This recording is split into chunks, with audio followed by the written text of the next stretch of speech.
This symbol is one of the most important symbols in all symbology. It is the most prominent symbol on our $1 bill. It is one of the most viewed symbols on Earth. And very few people understand what it really means.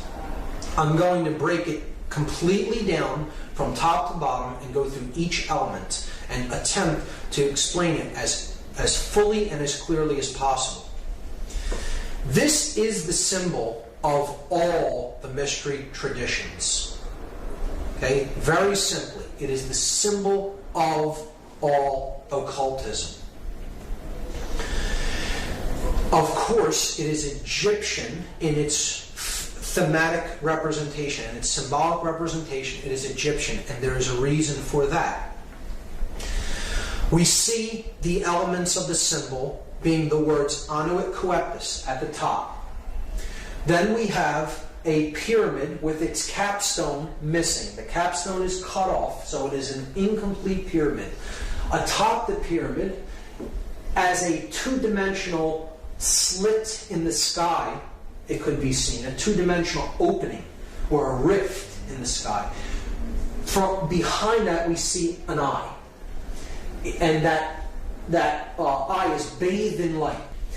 The pyramid is comprised of 13 courses of brick, the bottom of which has a date inscribed on it in Roman numerals, 9 Roman numerals.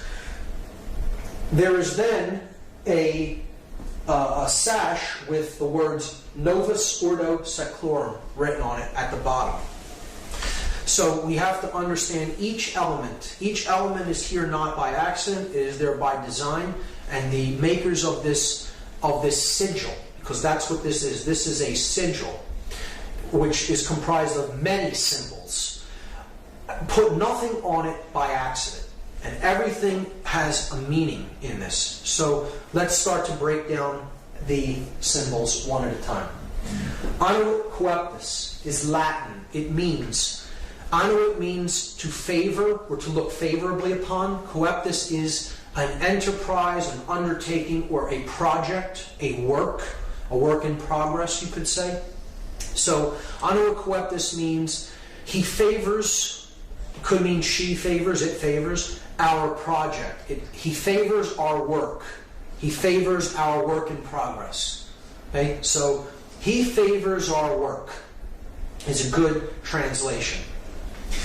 Novus Ordo Seclorum is often hotly contested as to its meaning. Novus means new, Ordo means order or way, and Seclorum is the debated word.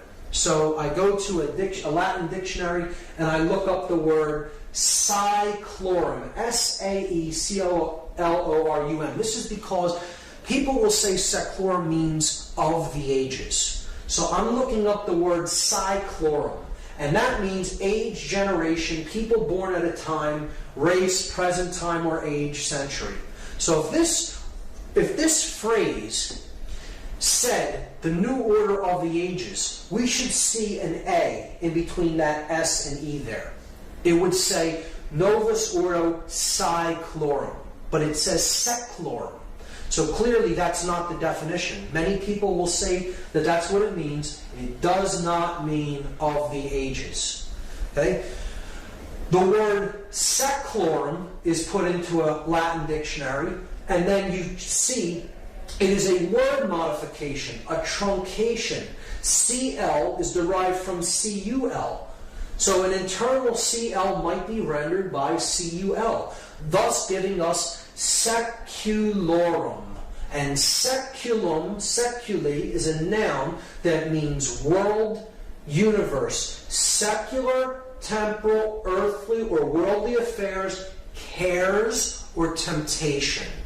So, clearly, I think this can be solved and agreed upon once and for all, so we don't have to hear this incorrect, connotatively incorrect translation, the new order of the ages. This phrase clearly says New World Order. And that's it. That's what it says. Let's lay this to rest once and for all. Okay? So, he favors our work, the New World Order.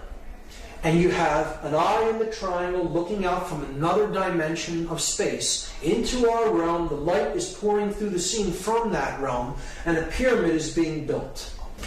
So, he favors our work, the New World Order. Who favors the work? What is the work? And what is the New World Order? So, clearly, this is the being that favors the work. This project is the work that's being done. Okay, this is the incomplete project. This is the date that the project could be begun or finished, depending on how we look at the seal. So, we have to understand a little bit about Egyptian cosmology and the main solar god, the solar disk, which we looked at as Horus, as Ra. Set is the dark incarnation of it. Really, all of these principles could be encapsulated as one solar god known as Aten, or Aton. Depending on the spelling, it could be spelled A-T-O-N or A-T-E-N. So, Akhenaten of 18th dynasty Egypt was actually named after this. He's a pharaoh of 18th dynasty. He brought in the concept into Egyptian cosmology of a one God that is the overarching ruling aspect of everything, known as the Aten. And he named himself after this god. Akhenaten means the spirit of the Aten, the solar god. So that is the being here, the Aten. Now that could mean a couple of things depending on how we look at this symbol. But let's just let it be seen as it is the solar principle, the solar god, the god of light, the bringer of light. So it could be also seen as the word Lucifer. Lucifer comes from two Latin words, lux meaning light, and fere meaning to bear or to bring or to carry. So it is the bringer, the carrier of light. Now, this could mean two different things. We have to understand that Lucifer and the Aten are the same basic principle, the same symbolic principle, and they are a dual god.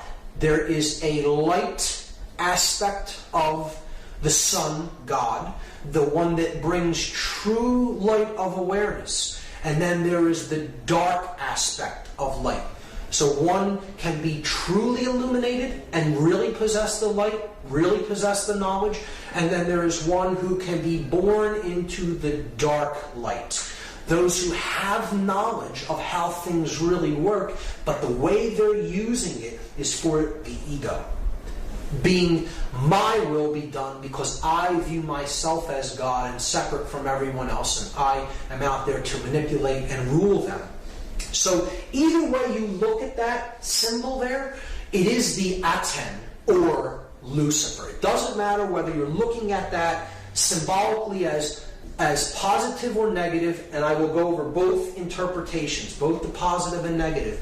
However, it can in both aspects, this entity could be seen as Aten or Lucifer. Keep that in mind. If you take the compass and square symbol and place the apex at the top of this symbol, and the base at the same base level where the pyramid meets the ground, you're going to see a very interesting thing emerge. If we just trace the 5 points of the compasses and squares, the 2 compasses, the 2 edges of the square, and then the middle part that both share, the line of symmetry between them. So we go down the compass edges, and we see that the compass points point to 2 letters. The 2 end letters of this sash Okay? N and M. N from novus, M in seclorum. Then we go up the place where the square is used to measure from, the inside edge of the square. And we see that that also points to two letters, and they are also both on the opposite edge of this phrase, annuit coeptus. So we have the A in annuit and the S in coeptus. And now we come down the horizontal axis of symmetry. And we see it reaches one letter that is exactly in the middle of this sash, the O from ordo. These 5 letters, if rearranged, are an anagram for the word mason, M-A-S-O-N. And this is the symbol of all masonry. It is the symbol of all builders. And who are the builders? We all are the builders. We are all collectively on this planet the co-creators of our collective experience. Whether we are doing that creation unconsciously or consciously creating our experience, we are the builders of this world. And this is what we've built it into, what we currently have right now. So, who are the builders? We are the builders. But there's 2 different types of masons. See, there are masons that build with stone. They build the pyramid upward. They're building with stone. If you connect these 5 symbols as they are connotatively used in this seal, they form an inverted, skewed pentagram. And an inverted, skewed pentagram, if you look into dark occultic symbology, is always used as a symbol of pacts. It's a symbol of pacts, of promises made, to be something to be fulfilled, to be delivered upon completion of something else. So, again, we saw that these 4 arms represent the material world, depicted as the upward pointing pyramid, the brick, the physical object, and they are crushing the spirit, the 5th element, into the ground, burying it under the weight of the pyramid. See, the dark builders, the dark masons, those who are building toward a world of male domination, the blade. See, they're building with bricks. The bricks are people who are trapped in physical 5-sense reality and left brain prisonhood. They are those who can not change. They have one form and it's hardened. A brick was once malleable clay that could be shaped, molded, take different forms. It flows easily. Change comes easily to it. But when it is baked in the left brain, solar, male dominator consciousness, it becomes hard and immobile and immovable. It becomes a brick. And that's what the male dominator world is being built with. The bricks baked into one form. The unit form. Those in uniform cannot see what is. Not see. They cannot see. They are not sees. See? They are baked into one form, the brick. Okay? And they're being used as elements to build the blade world. And the blade world will be ruled by those who are in the light. They are the blade, the male dominator sorcerers. They have the light, but everyone else is in ignorance. And when you complete this structure, the light goes out from the scene. See, they're building the blade. If you complete this structure in brick, they have all the light, and the entire world is bathed in darkness. That in that symbol, the Aten or Lucifer represents the sorcerer, and he is completely trapped in ego. The ego-bound consciousness. It's the I in the triangle. I am God, the sorcerer says to the world. And I will make everyone in this world and the entire world in my own image and likeness. But I will have all the light, and the light will be blocked out to those in ignorance and in one form. And the male dominator world will be born into existence, and it will bathe the world forever in darkness. That's the negative connotation of this symbol. See, you'll notice it's the blade without the chalice. See, these other 3 points make the chalice, but it's gone, it's ghosted. Just like it's been ghosted through human sacrifice, through the cremation of care. Right? It's been ghosted through the removal of the sacred feminine from the Trinity, and through not caring about what goes on in the world. The sacred feminine is removed, it's ghosted, but the male principle is embodied in stone. And that's the project, that the New World Order project that the Dark Masons, the builders with brick, are building into manifestation. Now, there is a light side of this symbol. Again, he favors our project, the New World Order. If the true God of creation, the true bringer of light, the awakened neocortex, the prefrontal cortex, the opening of the third eye, the stone the builders rejected, the Christ consciousness, so to speak, the true bringer of light, right? The true aspect of Aten, the solar mind, right? If we, as the other kind of Mason, are trying to do the work that he favors, the true bringer of light, the true God of creation, and create the positive New World Order, our job as the builders of this project is to remove the brick from the top down, a little at a time, from those who we can help to work, smaller groups, gradually removing and helping people to change in larger and larger and larger groups. And if that pyramid is razed to the ground, is removed from the scene, there's nothing to block out that light of creation. And it comes down and joins with the earth. So the earth is not bathed in darkness of the male dominator blade world. Instead, it's bathed in light because the bricks are gone. Those who cannot change are gone. They've made the change, the metamorphosis, the transfiguration, the transformation in consciousness. And they've been raised to a higher level of awareness. So that's the opposite, the positive New World Order.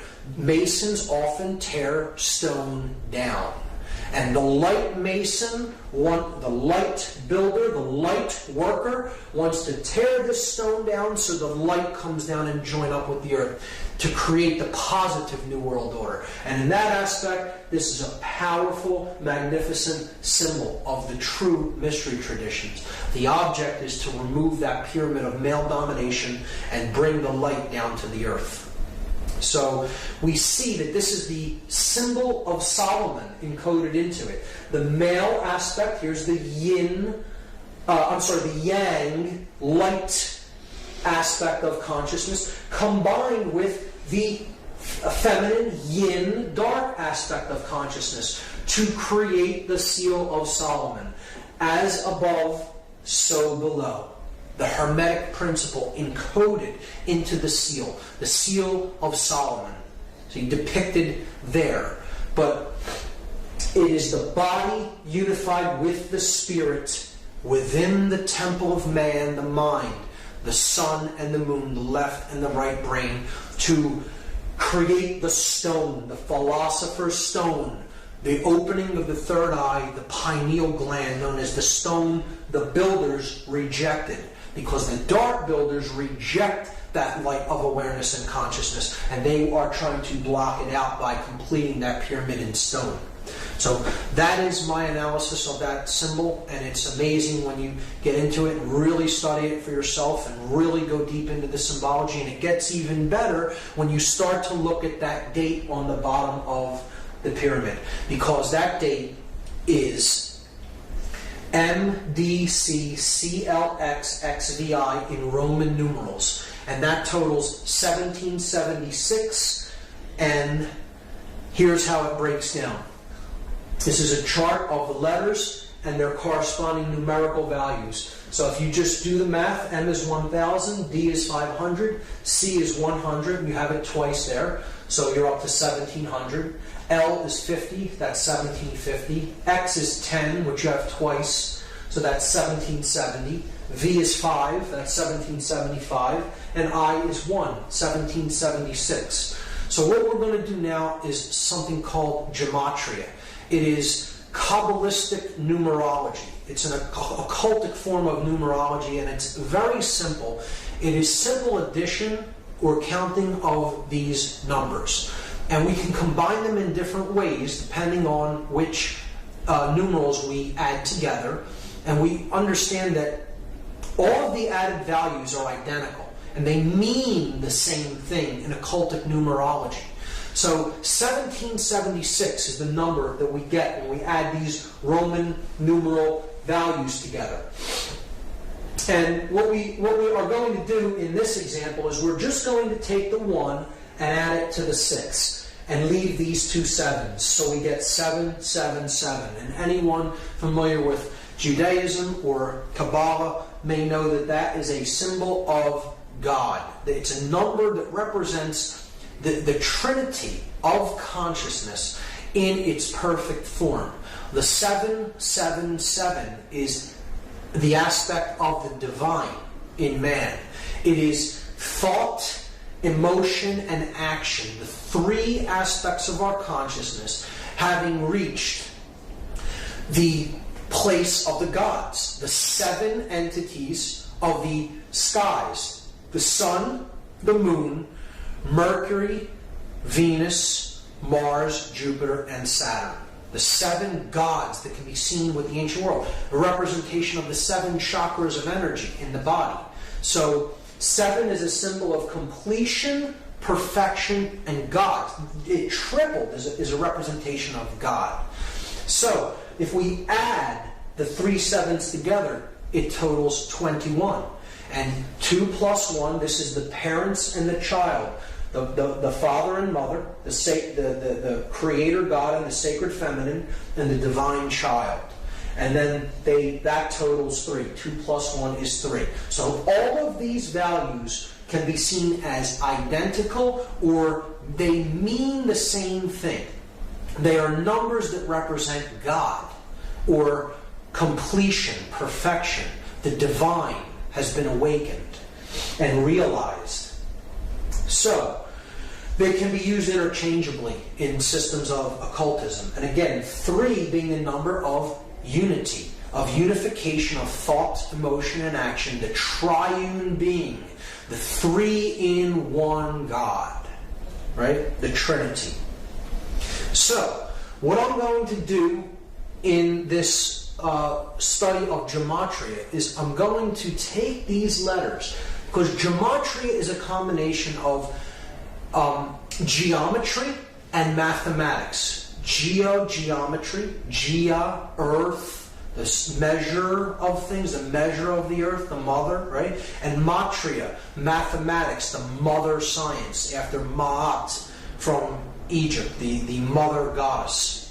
So gematria is a combination of geometry and mathematics. So we have all the elements in place. We have the math aspect is covered by the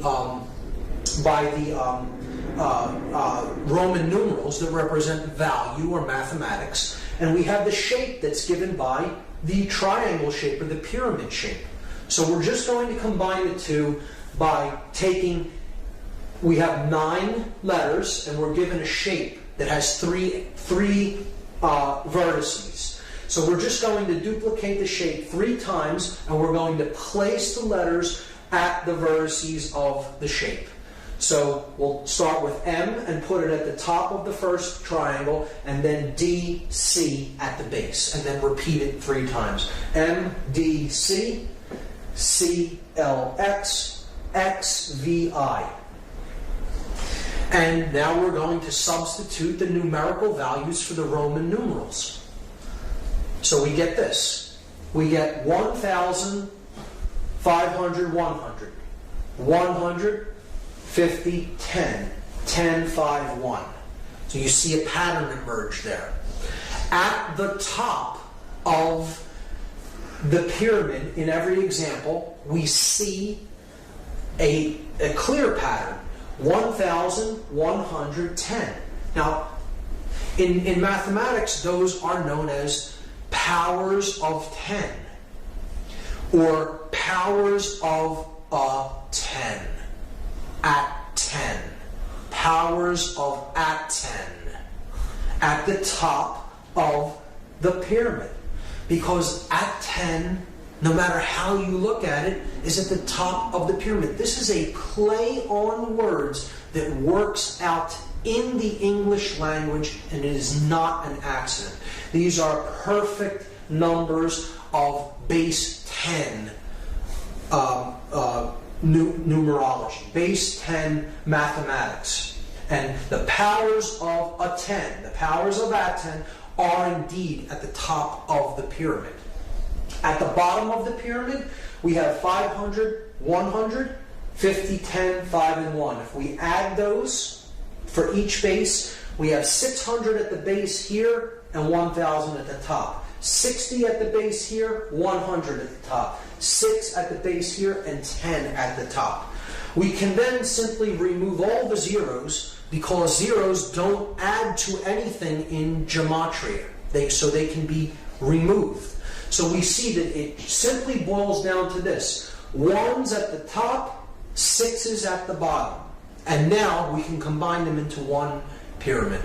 And you have at the top 1, 1, 1, where the 3 pillars, the 3 aspects of consciousness, thought, emotion, and action, the 3 pillars of Freemasonry. At the bottom, 666. 666, the number of beast or base consciousness. And noticing that 3 correlates to 777, because if you add 777, you get 21. If you add 2 plus 1, you get 3. So 777 and 3 are identical. So you could simply substitute 777 for anything that totals 3. Like 1 plus 1 plus 1. 1 plus 1 plus 1 is 3, so we could simply put 777 up there and substitute for 111. They're identical because they both add to 3. So we have God at the top, the light, the beast or base consciousness of illusion and identification with the physical world at the bottom of the pyramid, captured in stone, in one form that cannot change. Illusion, ego identification. So, if now we reduce them again. So we add 7 plus 7 plus 7, we get 21. We add 6 plus 6 plus 6, we get 18. And this is what is meant by counting the number of the beast. That's what we're in the process of doing. It's a prescription for gematria given in the book of Revelation in the Bible.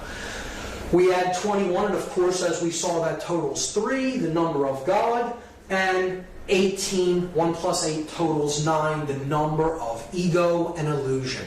Why is 9 the number of ego and illusion? Well, here's why. The number 9 has very significant mathematical properties, and they are shown to us in addition to the number 9 and in multiplication of the number 9. So this side of the table is an addition table. This side of the table is a multiplication table. 9 plus 1 is 10. 1 plus 0 reduces to 1. We're simply adding the final result, the digits of the final result together. So look, we're back at where we started adding to 9. 1. So adding the 9 was like adding 0. Okay? 9 plus 2 is 11. 1 plus 1 reduces to 2. It adds to 2. So we're back to 2. So again, adding the 9 was like adding a 0. You do this with any number. 9 plus any number gets you back to the same number once the result is added together, or what is called in gematria reduction. You're reducing a 2-digit or 3-digit or 4-digit value down to one number. You will ultimately come back to the same value that you started with, because to add 9 is to add illusion, or to add ego, or to add base consciousness. And when you add the beast, when you add base consciousness, you can never affect any change in value. You bring no value to the equation. You are adding 0. You are adding nothing. You are adding illusion. Now, the multiplication of 9 is a different result. 9 times 1 is 9. 9 times 2, 18. Add the 1 and the 8, you get 9. 9 times 3, 27. Add 2 plus 7, you get 9. 9 times any number, no matter what it is. You add the resultant digits, you will come back to 9. So what this is saying symbolically is multiplying base consciousness only gets you more base consciousness. You can never create anything new with ego and illusion and base consciousness. So this is why 9 is the number of illusion and base consciousness, and as such, it is synonymous with 666, or the number of the beast. One thing I should mention is that the date 1776 is simultaneously the year that the Declaration of Independence was signed in the United States, and it is a document declaring human sovereignty, and that our rights come from our Creator, whatever we happen to envisage that Creator or that force as, and not from man. But it also is the date of the birth of the Bavarian Illuminati order, and that happened on May 1st, 1776, which is a Luciferian dark occultic Sabbath known as Walpurgisnacht. May 1st, May Day of 1776 is when the official Bavarian Illuminati, the Order of the Illuminated, came into being. So there's a dualism even inherent in that date. You can look at the Dark New World Order building upward from 1776 in earnest, from the time when this dark occultic order came into manifestation, and the object of the light New World Order to bring the light down by removing the bricks and getting back to the understanding of personal sovereignty as encoded in the Declaration of Independence. When we look at it, we see that these two numbers, 777 representing God or completion or perfection, and 666 representing illusion or base consciousness, they total 9 and 3, and that brings us to the occultic number 93. To go from the illusion to the real, to go from the illusion to the true source of power, to go from base consciousness to divine consciousness or compassion. And that is the process of going from the 9 to the 3, because the 9 drops away, it's illusion. 9 plus 3 is 12. 1 plus 2 goes back to 3. So the 9 falls away, being illusion. To go from the 9 to the 3, and this is a number that represents will power, We make this journey by an act of personal will, and it is an act of love. Love and will, we will see later, are identical forces.